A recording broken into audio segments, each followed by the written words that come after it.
கர்த்தர் கொடுக்கிறது சாதாரணமாக இருக்காது. கர்த்தருடைய ஆசீர்வாதத்துக்குள்ள வேதனை இருக்காது.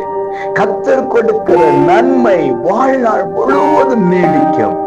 கர்த்தர் கொடுக்கிற சுகத்துக்குள்ள பலவீனம் கடந்து வராது.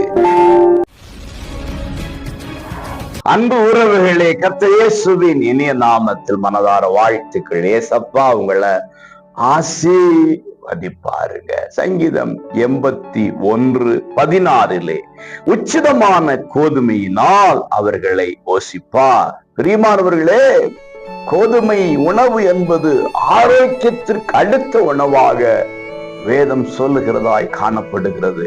அதுவும் உச்சிதமான கோதுமை, உயர்தரமான கோதுமையினால அவர்களை போஷிப்பாராம். இன்றைக்கு ஆண்டவருக்கு ஒரு பெயர் உண்டு. அவர் போஷிக்கிறவர், அவர் கொடுக்கிறவர், உணவளிக்கிறவர். கர்த்தர் உங்களை போஷிப்பாராக. கர்த்தர் உங்களுக்கானதை கொடுப்பாராக.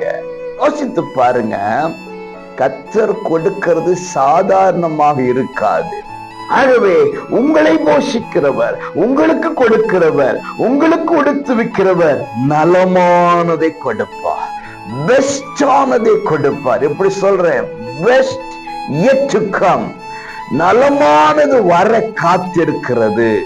உங்களுக்காக கர்த்தர் ஆயத்தம் பண்ணி வைத்திருக்கிற மகிமையானவைகளை கண்கள் காணப்போகிறது, கைகள் தொடப்போகிறது, கர்த்தரிடத்திலிருந்து வரப்போகிறது.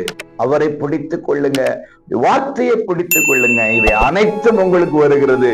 பெற்றுக் கொள்ளுங்க. God bless you.